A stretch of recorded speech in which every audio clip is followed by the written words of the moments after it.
amazing club. I am one of the chartered members, and as you can find and see that when David started this wonderful club, he went to a lot of his friends in the Coral Springs, Florida area. That's why a lot of us are from Coral Springs, Margate, Tamarack, and it's so much fun when we see people like Marty and Mr. Connor all coming in because they're just naturally finding us. So that's just an added cherry on top of the cake. We have a phenomenal meeting tonight. We do want you to recognize that this is an advanced club. In order to join, if you are an existing Toastmaster, you should have given 6 speeches. Otherwise, if you are coming into this club without having the required 6 speeches in either the communication manual or pathways, we ask that you have speaking experience and talk to us for 3 to 5 minutes and tell us why you want to join Online Presenters and what you can bring to the club and what we can do for you. Now that you know all about us, we want you to recognize that we have people from all around the world and be a little bit sensitive to their cultures, but I'm sure that's something that doesn't need to be said. And it is time to get this party started. And I am going to welcome our phenomenal Vice President of Membership, who will take over the helm as our Toastmaster of the day. Please welcome Vice President of Membership, Elaine Nieberding. Greetings, my fellow Toastmasters, online presenters, guests from around the world, and replay viewers. What a gathering we're going to have tonight. Really coming to explore connecting with others. How? With our energetic presence, with more conscious and intentional use of our gestures, and really owning our own power that can be there if we dare to get comfortable with us. Our special guest speaker, Achim Nowak, is going to help us through that. Before I begin introducing him, a little housekeeping of sorts, because there are going to be 3 parts to our meeting. About the first half an hour or a little shy of that will be Achim with his presentation. Kind of short, but he's going to be opening up the space for us to really have a conversation. So if you have looked at some of the preparatory materials which have been shared with those that have registered and our members, maybe you've already been exploring and have some idea of some of the questions you have, or some of the things he says will really prompt you to formulate a new question. If you have a question, what we ask that you do is type your question into the chat. You'll see below the film strip of people, you'll see a place where you can click chat open. Type your question in all caps, because our chat monitor will be calling and selecting some people to then address their question and begin the conversation. So once again, the first part of the meeting is our workshop. The second part will be our impromptu responses with table topics. That will be led by Tiger McCandy, our table topics leader. Then the last portion of the meeting will be evaluations and feedback from some of our guests. We'll call on some of you. We'd also invite any of our guests, if you'd like to share your introduction, your self-introduction information in the chat, it would be great for us to have it and collect it, because we will be saving the chat. Right now, I'd like to go on and introduce the folks who are going to be performing the functionary roles for the evening. First, I'd like to call on Grammarian Marty. What are you going to be doing as Grammarian? Marty? Unmute yourself, please. Or David, if you could help with that. Thank you. Thank you. You folks had muted me and I hadn't paid much attention to that, but that gives you an idea of what I will do, because I hope that I will have very little to say. I will be listening for correct use of English, and I will try to identify in particular any misuses that interfere with our understanding of what you intended to say. As you may know, there can be quite a difference between what the speaker intends to say and what the listener actually hears, and finding those gaps and helping people learn not to do that is my goal. Thank you, Marty. And if you catch a zinger or two of really memorable word usage, that's a good thing for the grammarian to do as well. Okay, I'm going to call on now our chat monitor, John Quick. Madam Toastmaster, as the chat monitor, I'll be watching for all of your questions put in the chat today. I'm going to try and pull those out. And as time allows, I can either read it for you or I can call on you to announce your own question based on the workshop. Madam Toastmaster. Thank you so much. I'll now call on our vote counter, Jim Gold, Jim and Chris. Right, we will be taking totals of all of the votes. Actually, we're only voting for the table topics this evening, but send your votes to me privately in the chat, and that way I'll get them, and Chris will tally the total. Okay, let's see, who else do we have? We have Watcher, David Carr. Watcher, tell us about what you'll be doing this evening. Well, what I'll be doing this evening is probably the most important thing that's going on here, other than our presentation from our guest speaker, because my role is all about watching the gestures. Some offline clubs have a body language monitor along with the grammarian. So while the grammarian is listening, the body language monitor is watching. But in addition to your gestures, and you can only fit so many gestures in this little box here, there are things that you might be doing with your background, whether those complement your presentation or subtract from them, things that you might be doing with any slides from our presenter. So I will be critiquing all of that and giving some feedback at the end of the meeting. Okay, now I'd like to call on Nick Lacani. You'll be timer this evening. Tell us a little more. Thank you, Madam Toastmaster. Timing, just like any Toastmasters club, is very important. And it's also really important to know where you are. Therefore, the visual cues I'm going to use today are for green. I'm going to use Alison Becker, who's really gesturing really wildly there. There you go. And for yellow, nice bright yellow there.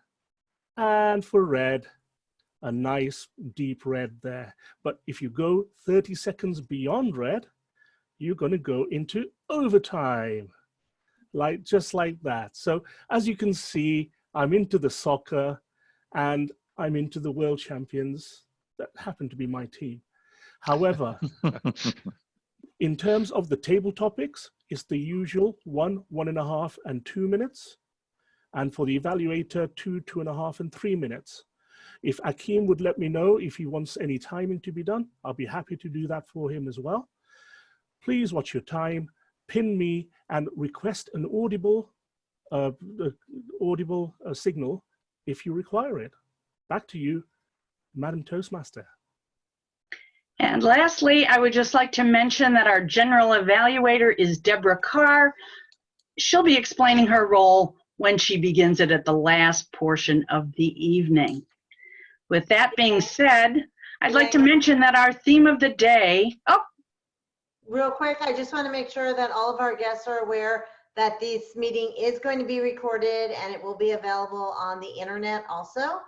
So if there is something that you don't want recorded, make sure that we know about that in advance, and David can do his magic when it comes to unrecording, I guess. Thank you, Elaine. thank you. That was an important notice to make the remarks about. Once again, our theme for this evening is energetic presence, meaning your vibe. What's the energy that you put out when you're connecting with another person? Be it a group, someone in your family, a big presentation, something on Toastmasters. How present are you? It's an important thing to be aware of. So we're going to be exploring that. And the word of the day which our grammarian will also ask you to look out for its usage, the word of the day is vitality. So the gentleman who has plenty of vitality to share with us today is Achim Nowak. I met Achim. I first got acquainted with him in 2014. We were both members of a Google Plus talent development interest group. But it was on Facebook that our common poignant experiences in caring for our elders is where we made a connection. And I came to learn about the depth of his heart, his caring. More recently, I got to know him well at a mastermind-like retreat in Florida, no less. He's quite an amazing and eclectic gentleman.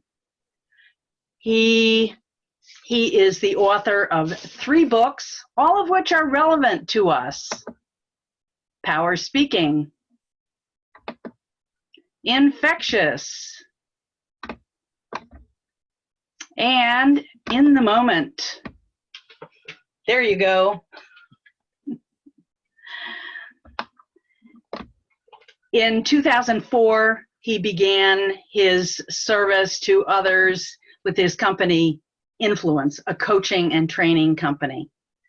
More recently, he's provided his services to C-suite executives, coaches, consultants, those people who are really wanting to dive into the nuances of personal expression, personal magnetism, and meaningful impact in communications with others.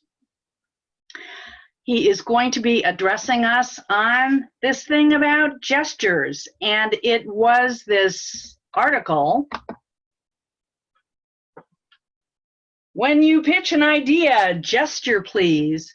When I ran across that a few months ago, I thought, I think Achim has something very valuable to share, and he agreed to join us here for a presentation and a conversation.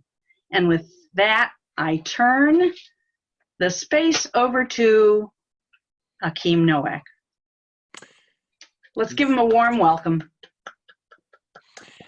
Thank you, Elaine. Thank you, everybody. I'm sort of overwhelmed by how many of you are here, overwhelmed in a good way, and all the amazing places that you come from. To the Floridians, I'm in Hollywood, Florida, so I'm a neighbor to a bunch of you. But by my name, you can probably tell I'm originally from Germany, so I very much an international soul. Nick, I'm going to try to keep my comments to 5 minutes because I'm much more interested in the conversation than hearing myself talk for too long. So if you want to give me a warning after 5 if I'm still talking, that would be great. I remember as a German boy getting all sorts of messages from my mother about how expressive or not expressive I should be. One thing she always said to me is, don't talk with your hands so much. Because I could tell that if I got a little too active in public, it made her really uncomfortable. And I'm mentioning this as what I heard from mom and dad. I'm sure every single one of you got explicit or implicit messages from your parents about how expressive they wanted you to be. As somebody, because I coach, successful C-suite executives now, there are 2 myths I hear all the time that I want to address right away. One is this thing about introversion versus extroversion, like extroverted people can just gesture more freely and introverted people really just don't like to gesture. Number one, I don't believe that. And number two, I think it's a belief that's completely not helpful. There's a term floating around called ambivert, which I really like. It means all of us have the capability of moving between introversion, extroversion, and how we express. I used to be an acting coach in New York many moons ago before I did other stuff, and actors go to acting class to work on their range. So part of what I believe we all want to have is we want to have a range where we can express when necessary, but also pull back when it's time to pull back.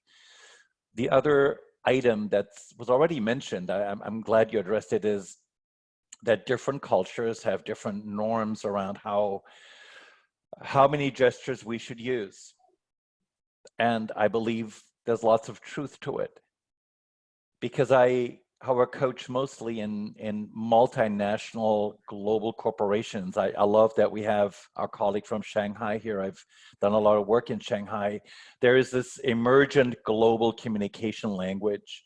So if you're working globally at all, and for better or for worse, I would say the global standard that's emerging if you're in an international business is that that your style is relaxed and conversational rather than too formal, and that you are expressive, which means some gestures. We've all gotten lots of messages about when gesturing is too much, and that's a conversation we can have later. But whether we like it or not, there's a global expectation if we're in an international corporation that's how we show up and that we're warm and approachable. Now you show this article that I wrote about gestures that prompted you to invite me. So I want to dig a little deeper. I was doing, I like to read Harvard Business Review, which it's tricky because it's very brainy and sometimes Western biased in the research that it quotes. But in the May-June issue of last year, they were quoting some research done by a researcher named Joop Cornelissen at Erasmus University in Rotterdam, who did some research on the expressiveness of presenters. I'm not going to explain the whole research. Basically, he said is people that gestured more are 12% more impactful. And we might go, gosh, 12%, that isn't that much. What does that really mean? But in a competitive situation, especially when folks are choosing between one person or another, 12% can make a big difference. What really grabbed my attention, he broke down gestures into different types and he used language I had never heard that I got actually very excited about. So I want to share that language with you, just for your own contemplation. He said there are things called beat gestures. And beat gestures means we emphasize certain things repetitively like I'm doing right now. That would be a beat gesture, according to Cornelissen. That he talks about speech structuring gestures, meaning we say something and we emphasize the end of something. And we begin again and we emphasize the end of something. So we use gestures to emphasize the structure of our speech. Third, that I think we know mostly, he calls them symbolic gestures, which is my heart is open to you. And when I do that, I gesture to my heart and my heart pours out to you. I love you so much and my gesture matches that. And the fourth one are illustrative gestures, which many of you know from storytelling. Like I picked up a bucket and I put it over here and the gesture demonstrates what I'm doing. I loved this breakdown because without having heard this, one thing I always said about myself, I use the term stereo gesturing, meaning when I gesture, both hands like to do the same thing at the same time. And coaches said to me, will you just stop moving both hands at the same time? It's okay to just move one. And that was really great advice. But naturally, I want to move both at the same time. So it's really interesting to put some language on it that I really hadn't heard before. Let me end with this anecdote. There's some other research done actually at MIT. And I just remembered this before I logged on, but I wanted to share it. There are researchers named Sandy Pentland and Daniel Olguin. Pentland is a professor at MIT. And he did research on something he calls honest signals. And again, before his research, I had never heard the term honest signals. And Pentland says honest signals are the sort of gestures, maybe it's not language, it's all gestures, movements, signals that are emblematic of humans. And he breaks it down like physical gestures, like I'm doing right now, but honest signals are how much we smile, how much our face moves, how close we move to people, how much we sweat, like all of these physical signals that we emit And the experiment, which was really startling, they had a bunch of people at a cocktail party, and these folks were going to later do a competitive pitch to a bunch of investors who want to give them money for a project. And they watched the individuals at the cocktail party, and they said, without knowing their presentations, they said, we know who's going to win the pitch. And they correctly predicted the pitch. So when I read the interviewers asked Sandy Pentland, so what was the differentiating factor? Like, how did you know who's going to win the pitch? And this very much matches the work that our colleagues in Rotterdam, he said, is personal energy, which is really where Elaine started. So I'm going to stop here. I have a gazillion other things to talk about, but I want to shut myself up because I'm really interested in a dialogue with you, and I'm going to turn it back over to Elaine.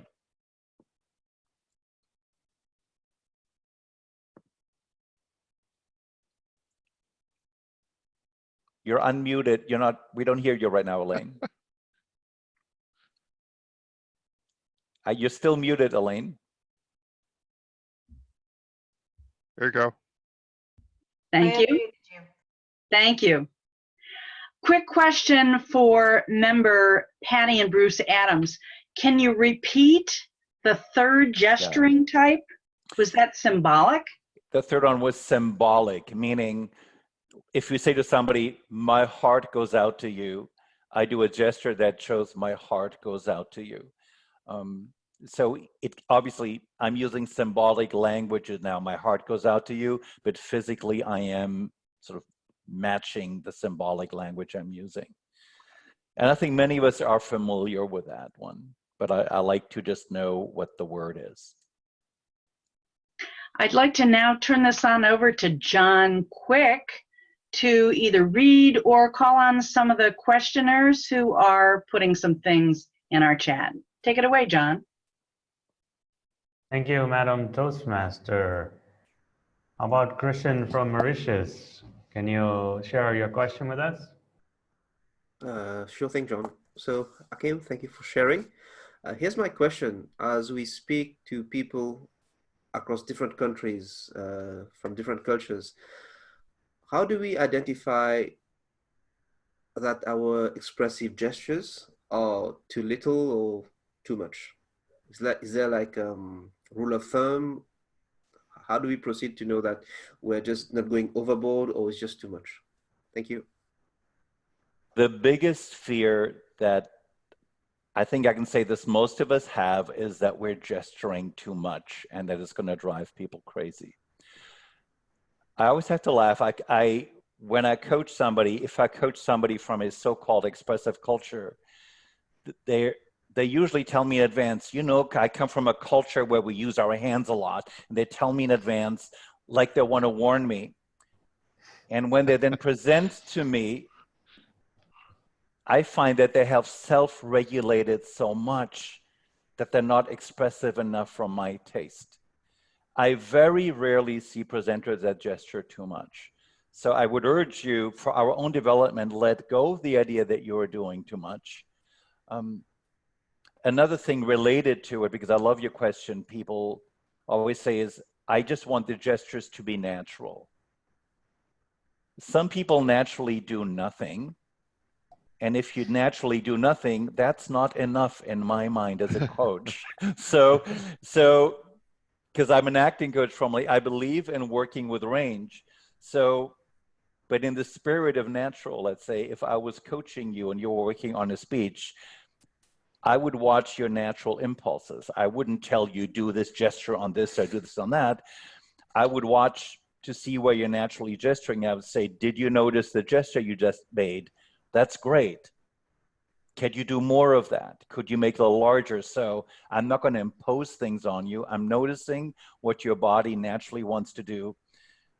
If I'm working with somebody who doesn't naturally gesture at all, which happens, I will say, give me 20% more of yourself. And people usually ask me, well, what do you mean by 20% more of yourself? And I say, it can be whatever you want it to be. And then they will do something. If it's not enough in my mind, I'd say that was 10%. Could you give me 20%? But what happens at some point, their body starts doing stuff, which means their natural expressive impulses become visible. And that's what I help people to find out. So the key is to notice how you want to express. I can't remember the last time I coached somebody that gestures too much. It just doesn't happen because we self-regulate so much in my experience. Thanks, Achim. We have a series of questions from several members Sure. here about, as you can see, I'm standing now, limited by my wire, but most of the time we sit in the online environment. Yeah. What's your feeling about giving a speech sitting versus standing? And then generally, what percentage of the screen should we fill with ourselves? And obviously how close we are determines how much space we have. Can you respond to these thoughts, please? I'm going to answer in a very personal way. When I stand, I do a lot more. My whole body and my gestures, which is not helpful in a video communication. So I'm going to sit myself down. I'm sitting at a desk right now. It anchors and grounds me and prevents me from doing too much. So for anchoring yourself in a medium where too much is not good, I think sitting down can be helpful. The one thing to work on, if you are more energetic when you stand, which many of us are, and if your energy goes down when you're sitting, is to really develop some muscle memory with what the right level of energy is when you're sitting. Common wisdom is gesture less when we're on video because it becomes magnified and can look like it's too much. So because I am a big gesturer, so what I do, like I have a little notebook in here that I have here. So sometimes I place my hands on it, which prevents me from doing this all the time. But I'm not, this is my bias as a coach, I don't believe in hard and fast rules about when it's too much, when it's not. I believe in self-monitoring. The nice thing is on video, we can watch ourselves. Like I just gestured for a moment and common sense is, okay, that's enough for now. Put the hands down for a while. I also, because I can gesture a lot, I literally give myself mental commands like hands down, which means I notice when I'm gesturing too much, I talk to myself to bring it down and then bring it back up. Hey, thank you. You're welcome. From Michael, one of our guests, he asks, how can you coach authenticity in gesture usage? The only way I know how to do it is by working with what I mentioned, what you naturally want to do. But then again, if I was coaching you, John, since you and I are talking to each other right now, again, I will watch for what you're naturally doing, but then I would say is, can you make it 3 times as large? Just to see what that's like. And then I would ask you, how did that feel, John? On a scale of 1 to 10, you know, and so because I want you to remember what feels right for you. I'm here to help you remember to create your own muscle memory rather than mimic other people's gestures. You know, so my bias as a coach is to help you find what you naturally do, but then develop a range so you're not doing the same stuff all the time. All right, thank you. And I think even for those of us without coaches then, the same response applies. Think about what you would normally do and then see how you can push yourself a little bit and see how effective it is and also how you feel about it. But allow me quickly to build on that.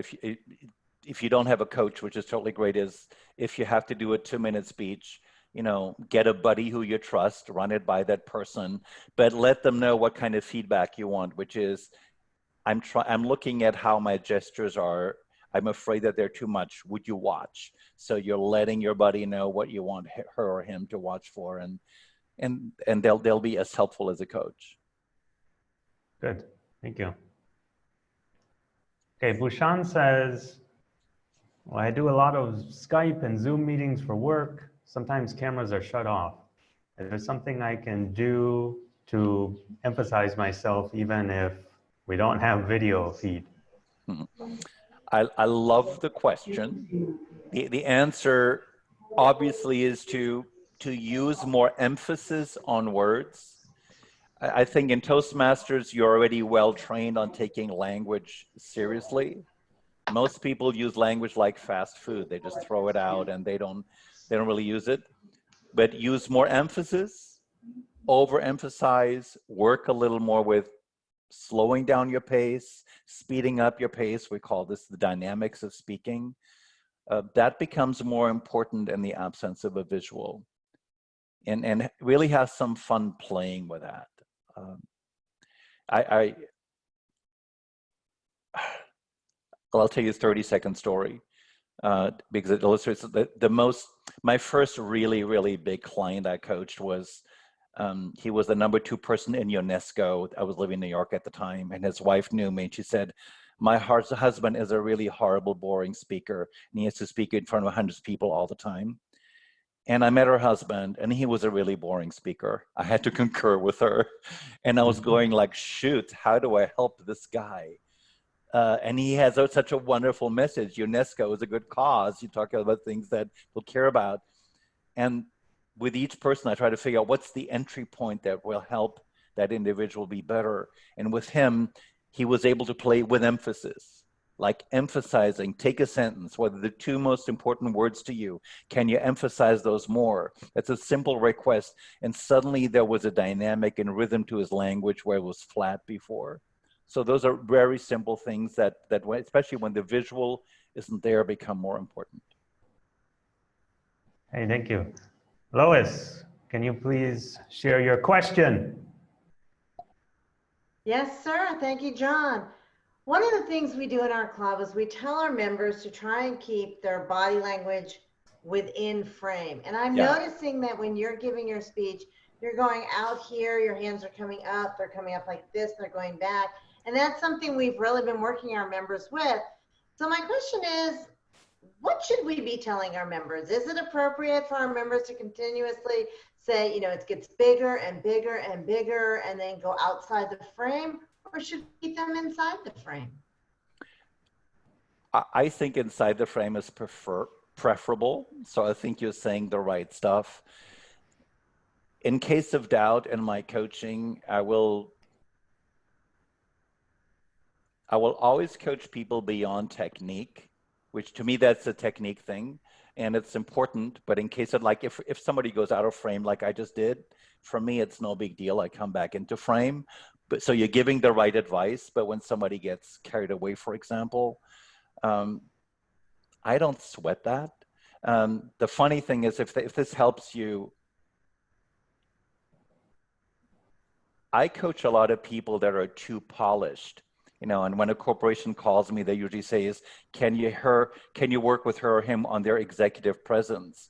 And they usually think I'm going to teach them some more rules to follow. And I usually unpack people, you know, because they've already to package themselves too much.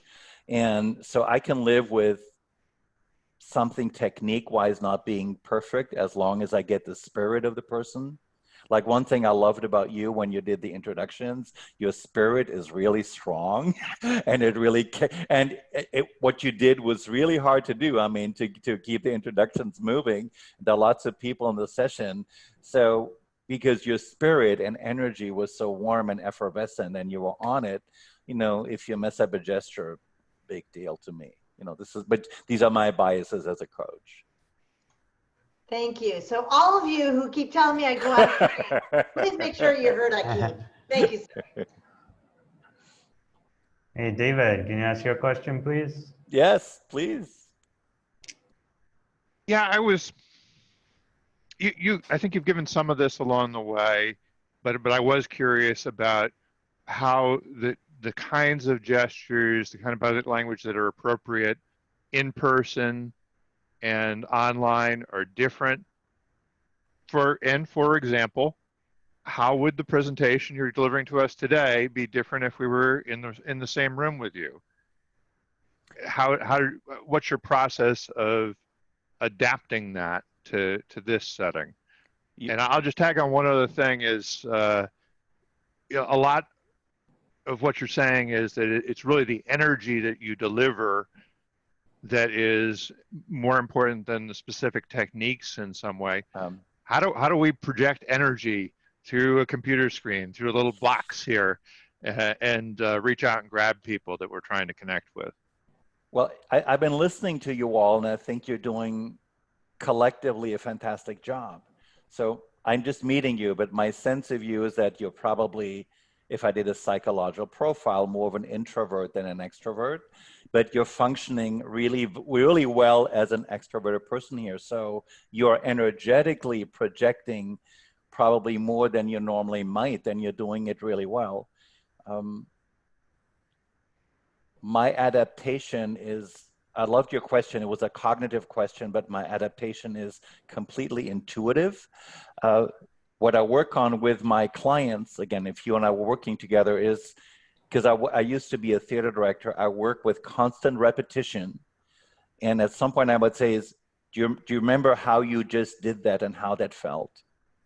I believe that this was you at your best. Can you try that again? So the idea is that even when you're having a really crappy day and it's 7 in the morning, you didn't sleep well, and you have to give a speech, your body remembers what you need to do, which is different from doing it perfectly. Does that make sense? But your body, so I work with repetition and muscle memory with my clients, so the body knows what you do at your best. Thank you. You're welcome. Okay, Jim Barber.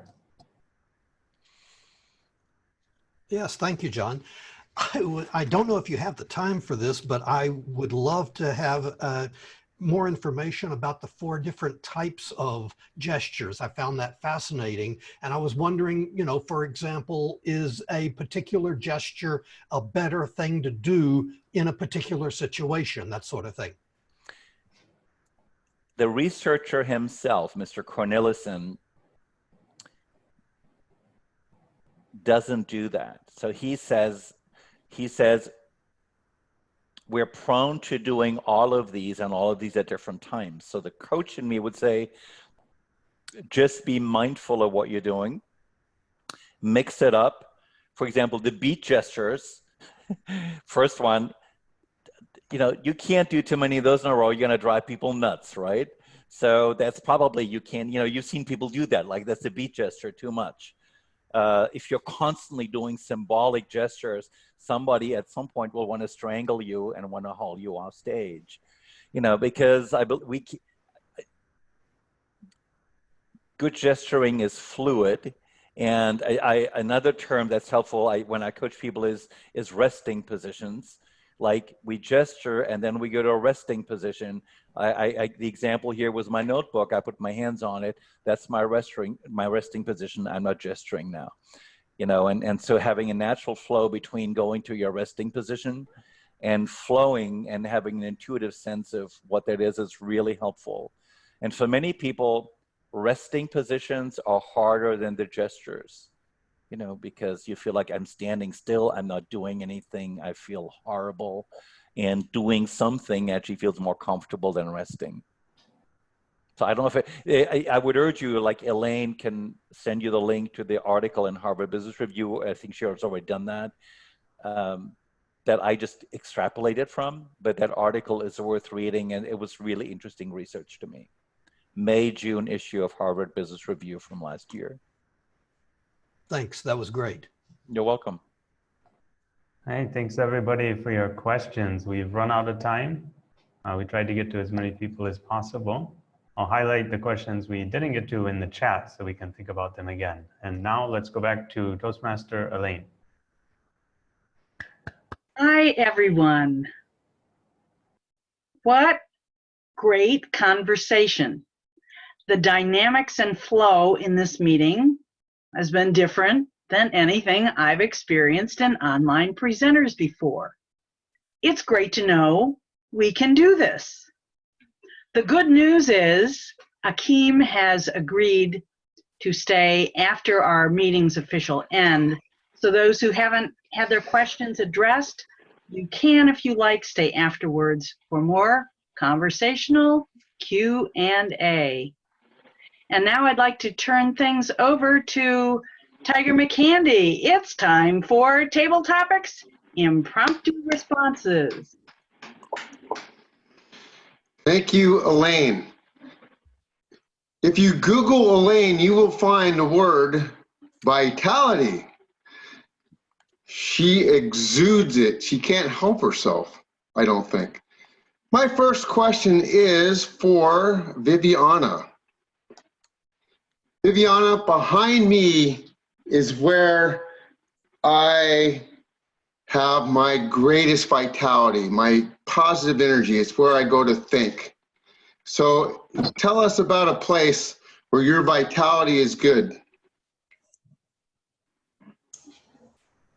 Thank you, Tiger, for the question. So I live nearby the park, so my home is just like 5 minutes going to the park. So I think that taking morning walk is the source of vitality. So it means if I do it, then I come back home, I feel more energized. But sometimes if there is a online meeting like from online presenter, I need to skip one day from going to the park. I think everyone needs to find their source of vitality to energize themselves.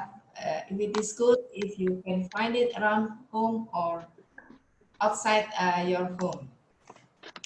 Back to you, Tiger. Thank you, Viviana. Excellent answer. My next participant, Helen, are you available there? Yes. Excellent. So Helen, explain to us what the word vitality means to you.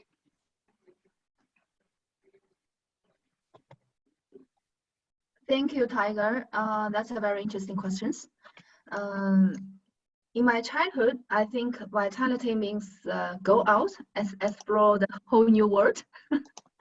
So I want to go out, and I want to, because I was raised by my grandmother, and she's taking care of me very well, and she's also like to hold me in the house, prevent me to get hurt.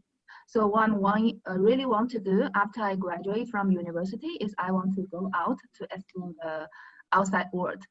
And I think that's the year I work for Unilever, and that's they sent me to UK for an overseas training, and I'm so happy with that because it's my first time to go overseas and learning new things and working in a very multinational company. And 1 year later, I came back to China after this overseas secondment. And when my flight landed in Shanghai airport, it was already 2 a.m. Yeah, so I'm a little bit worried because I didn't bring my room key with me, and I'm a little bit worried when I come back, arrive home. Is there someone waiting for me, and can I enter into my room with 2 large pieces of luggage? Yeah, I'm really worried about that. And then I took the taxi and I drove myself back to home. And when I arrived home, it's almost 3 a.m. And I suddenly, bring my heavy luggage to the downstairs. I found my room has lighting. My 90 years old grandma was waiting for me. Yeah, at that time, I think I feel the vitality. I assume the vitality is outside. That's why I'm so eager to look for that. But finally, I know the vitality is in my home, is in my grandma, and that's what I finally found my true vitality is. Back to Toastmaster. Thank you very much. Stories are always powerful. Thank you for sharing a story. That was a somewhat of a difficult question because it was so general. Christian, how do you go about projecting positive energy online? At 5 in the morning? Well, best thing to do is not to sleep at all. Thank you for the question, Mr. Table Topics Master. And that has been my challenge every time I join online presenters and my other online sessions. But I think it comes down to the message you have inside and how prepared, how rehearsed, how lively or alive you are when you deliver that message. It comes down to that, to those items. But for me, if I have to be full of energy and be present online, the best solution is leave the kids alone, leave the wife alone, and sleep, sleep, sleep. And that is what is missing in my life at the moment, sleep. I need to catch up on my sleep. And if you look around at the statistics around the world in different countries, they all recommend you to sleep. For ladies, it's around 8 hours for your beauty sleep. For the gents, it's around 6 to 7 hours. I think for me, if I need to top up on my vitality, it's going to be like 12 hours of sleep nonstop. And guess what? I don't think that's going to happen anytime soon with my kids. Having said that, I think just being online with a club like Online Presenters, where you're able to express yourself and get the kind of feedback that makes you more powerful, more present afterwards, so that you have a better delivery. That is what matters at 5 in the morning. Mr. Table Topics Master. Thank you, Christian. Always interesting listening to you, sir. David, if you could unmute yourself. Burston, is that correct? Burston? That's correct. How do we go about, what's different between projecting positive energy online versus positive energy in a physical place when we're speaking? In that case, online, we probably need to tone it down a little bit, because in a physical space, the energy you project will depend on the number of people in the room. So in a bigger room, you'll have to really bring your personality out, because people want to see your personality. It's all about, who's this person in front of them? How can I connect with them? Online, because we have the camera zooming in on us, we've got a smaller amount of area to work with. So the difference between our online presence is something that we still need to get the energy out. We still need to show the energy, probably more facial gestures, eye gestures, using the head. I think that's probably the area where we need to work. Obviously, when you're projecting on a stage, you've got your gestures and your movement. So if you've got a timeline to walk, you walk from left to right as you go through your timeline, so your audience understands where you are at any particular point in the story. Or that might be where you're at different places, where you go to those points on your timeline. So that's not something that we're going to do online. And the other thing to understand is that our gestures are taken up by the audience instantaneously. It is something that you cannot stop the audience taking those gestures on. And what they do with it is another thing. But it is really important that you use the gestures so you get that connectivity in your gestures, online or offline. Mr. Table Topics Master. Thank you, sir. Excellent follow-up to our seminar. Tricia, if I could get you to unmute. Thank you, and I really appreciate you guests participating. I appreciate that. Tricia, I'm going to give you a very general question. You can speak about whatever you want. You have to use the word vitality twice. Thank you, Table Topics Master. I wish I had more vitality in my life. I have struggled with having this very low energy since I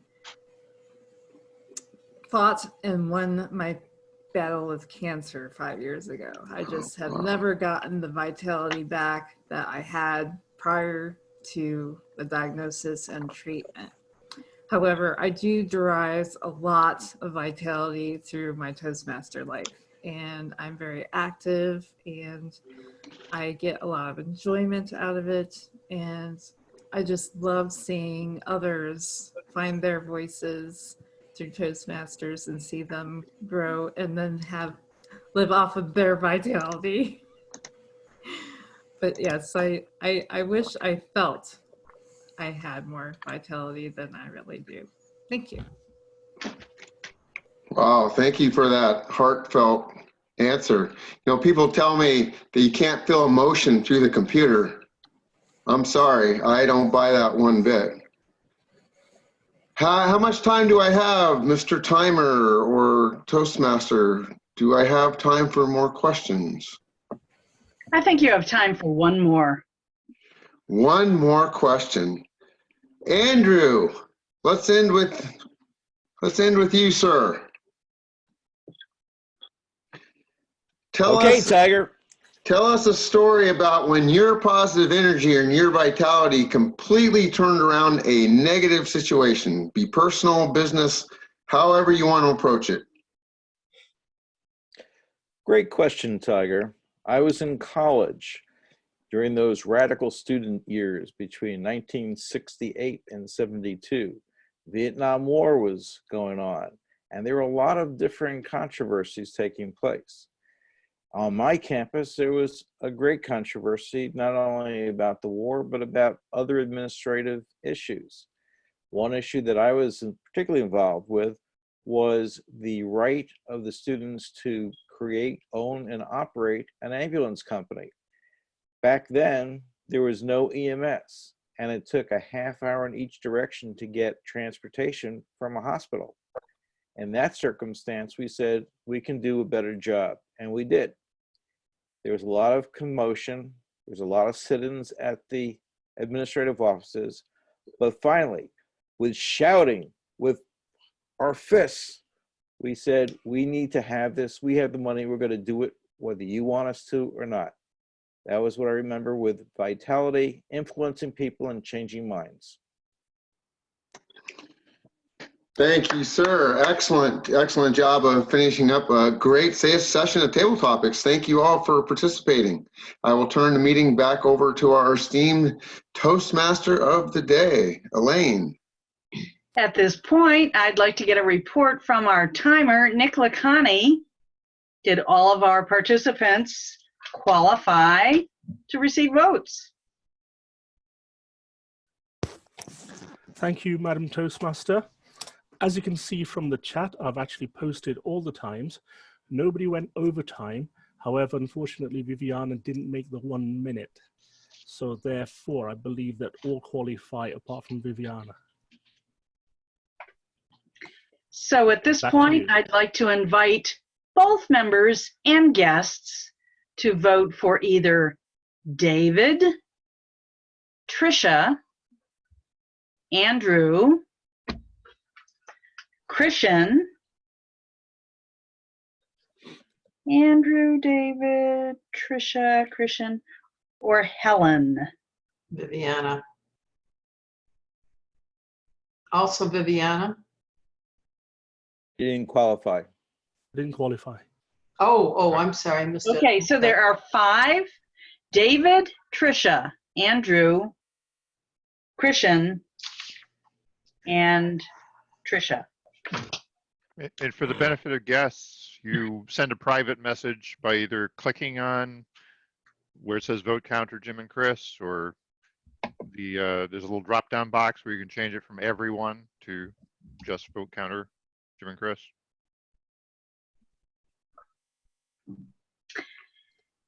So complete your votes, and now I'd like to turn the meeting over to General Evaluator Deborah Carr for the last portion of our meeting. Welcome, Deborah. Thank you.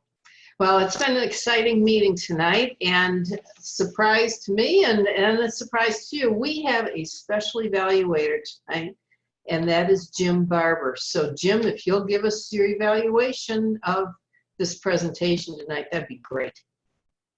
With pleasure, Madam General Evaluator. This is tough. I'm going to start with evaluating Achim's presentation itself, although I could sum it up in one word: awesome. Achim opened with a story. It has nothing to do with gestures, but that is a terrific way to open any presentation. He described his boyhood in Germany. That was wonderful. What's really important is that throughout his presentation, his gestures were excellent. It's sad, occasionally you'll get a speaker that doesn't walk their talk. They talk about one thing and they don't do it. Achim demonstrated what he was talking about. His gestures were right on target. He provided excellent material. He talked about the 4 types of gestures, honest signals, and that sort of thing. But what I especially liked was that he said, don't get hung up on the rules. I'm improvising what he said here, but basically he said, don't get hung up on the rules. It's the results that are important, and do whatever works for you in terms of making it. Don't shoot for perfection. Don't come across too polished. Just, you want to deal with the results, and that was great. And before I leave, I loved the thing of being an ambivert, because I hate being pigeonholed into being either an introvert or an extrovert. It's nice to know that I am an ambivert. That is great. Elaine asked me to summarize his presentation. I can't. This is a must-see video. There was just entirely too much there in all the questions that were asked and the answers. This was something that people just have to see. Let me evaluate quickly the meeting itself. Lois and Elaine welcomed all our guests. We had a wonderful number of guests tonight, and you made them feel very welcome, and that was a great job. Elaine, you ran the meeting on time. It was well structured. Everything was great. I have one suggestion for people that are new to Zoom, and I don't know if there are any, but there might be somebody. I don't think it was mentioned at the beginning what the difference was between speaker view and gallery view. And this was a presentation that people definitely needed to watch in speaker view. And if you were new to Zoom, you might not know that. And so you might be stuck with the Brady Bunch type of view, and you wouldn't miss out. You'd miss out on some of the best things. But this was a terrific presentation, full of vitality, and it was, as I say, a must-see presentation. Madam General Evaluator. Thank you very, very much, Jim. It was a great evaluation. The people that helped us tonight, I'm going to ask for your reports. Our watcher was David Carr, not related to me. Thank you, Deborah. We go through this a lot, but it's okay. Yeah, she's not just in the next room. I promised a detailed critique and feedback on the visual presentation that everybody gave. I'm not sure. I was kind of wrapped up in the event itself, and so I don't know whether I have too much. I did notice that when Lois was doing her question or delivering her question to Achim, we saw her hands flickering in and out of existence, which I guess had something to do with the green screen background and the particular lighting. And sometimes I see these things and I don't necessarily know how to tell somebody to stop them from happening. I just want you to be aware that that can be an issue. I know sometimes we say that if you move your hand too fast, the blur can cause some distortions. When Helen did her table topic, I don't think she gestured at all, at least in terms of hand gestures, but she had an expressive face. And sometimes a good expressive face can be the best special effect that you could have.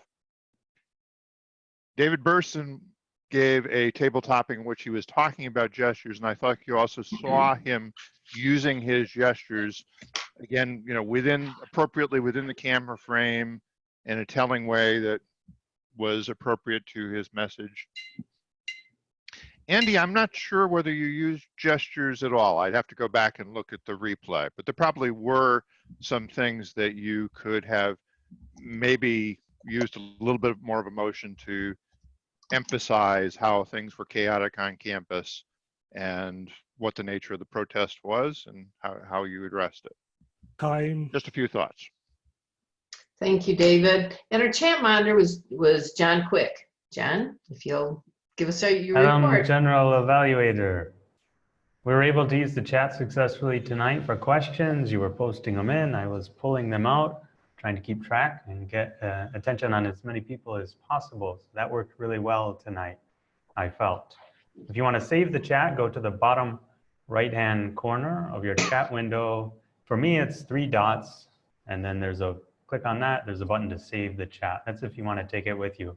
The other thing to look for, scroll back through there. Andy was posting all kinds of interesting facts as he likes to do in the chat, and there were a lot of interesting ones today. Madam General Evaluator. Thank you very much. And our grammarian that stepped to the plate is Marty. Marty, would you please give us your report? Oh, you'll need to unmute, please.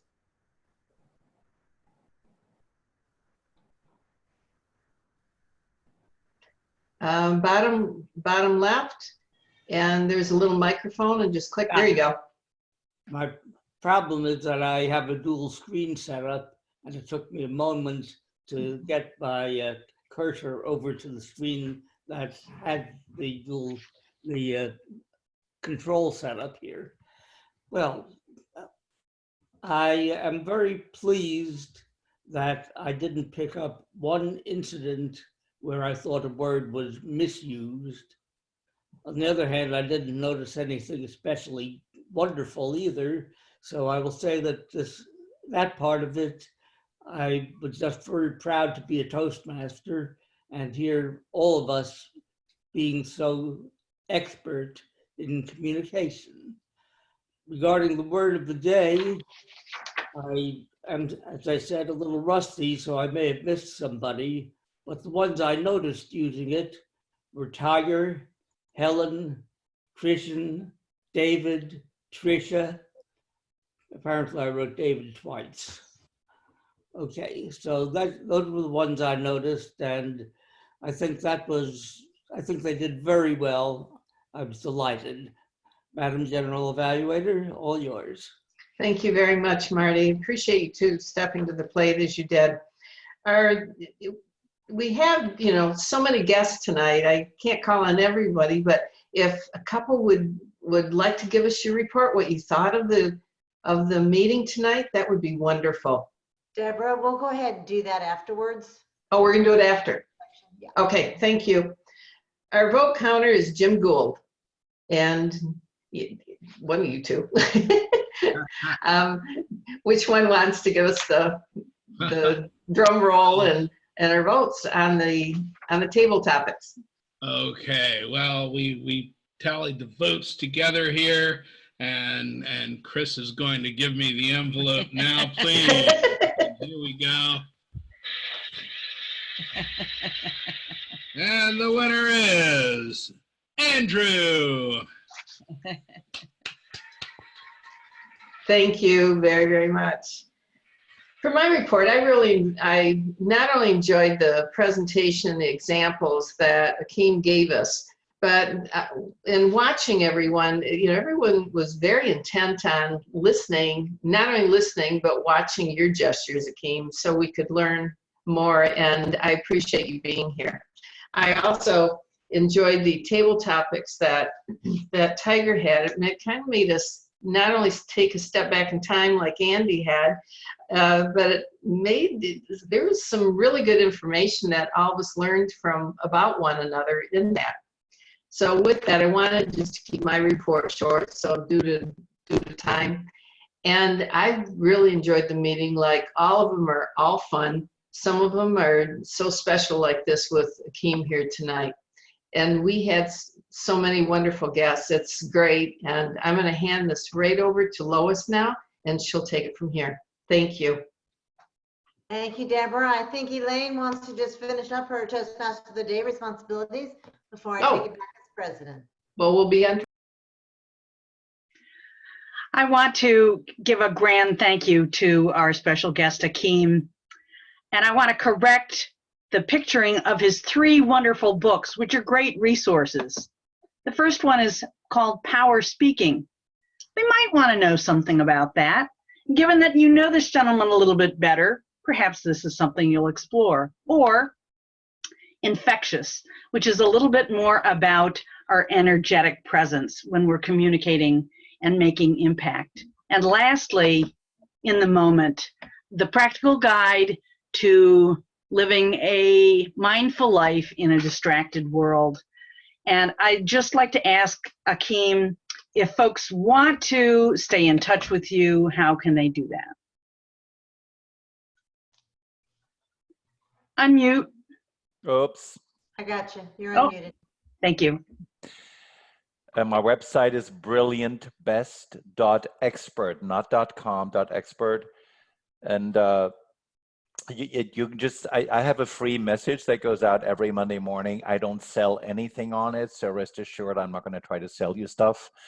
But that way you can just receive Monday morning messages from me and any other way about how to stay in touch with me. So just go to brilliantbest.expert. Thank you. Thank you. Let's all give a round of appreciation for Achim so wonderfully and willingly deciding to be with us. Appreciate it. Back to you, Lois. Thanks, Elaine. So, Achim, I wanted to make sure that you know how much we appreciate you. And we put together this little certificate and we'll email it to you. But thank you so much for your Gestures for Connection presentation. It was really a wonderful event. And I know we all appreciated you putting this together. So we'll make sure we send this to you so you can put it on your website and say, look what I did. Something very different, something very cool. Thank you. Thanks. Thank you very much, Lori.